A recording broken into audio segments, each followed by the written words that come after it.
Hurrah वाला आप ही है।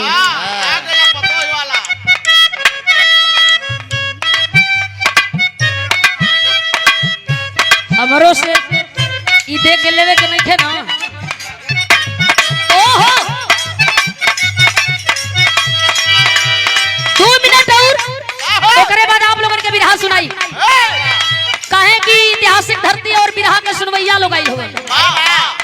हम जब अइली तबे पता चलल कि यहाँ बिरहा हर साल होला और सुनवैया मन से बिरहा सुने लगे। मर्दा मेहररुआ से कहे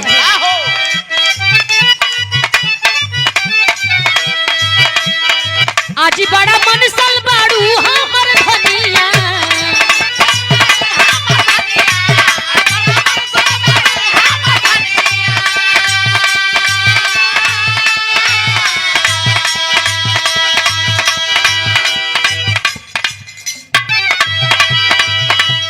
कहता मर्दा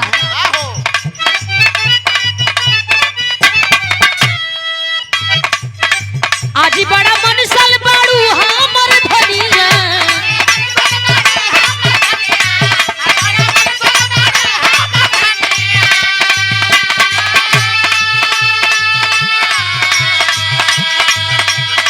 बड़ा पूछा दारू खाए खाती दाना पनिया।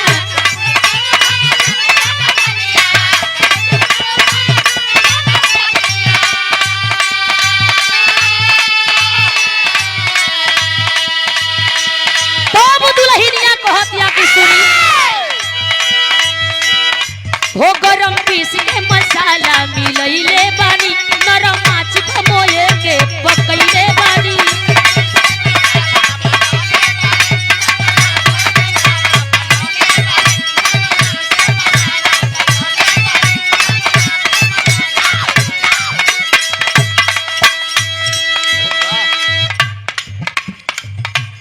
अतनो जल्दी मत करो जा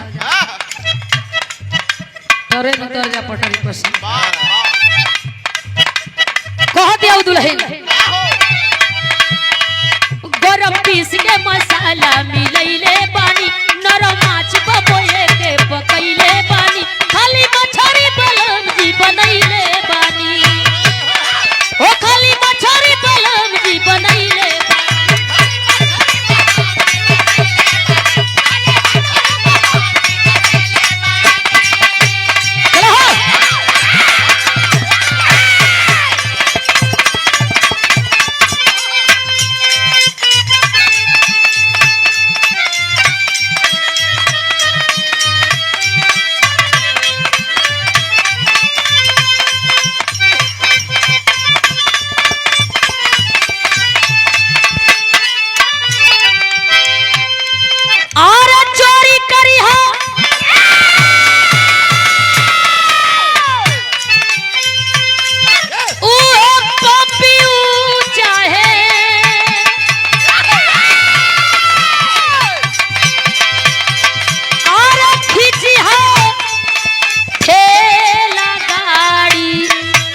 हमके सारी चाहिए और चोरी करी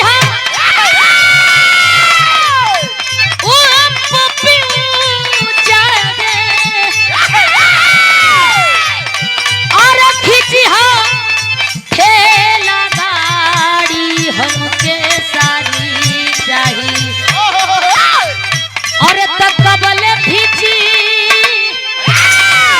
उहे नहीं हरे कसारी हमके सारी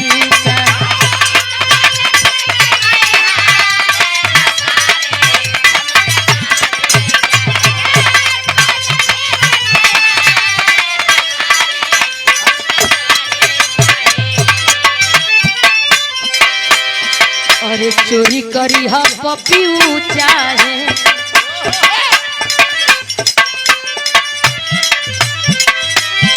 आज घड़ी गीत नहीं थे बात लेकिन एहू का जमाना रहे। सुनवैया सुनो दिल खुश हो जा। निर्गुण सम्राट भरत जी गौले रही कैसे और चोरी करी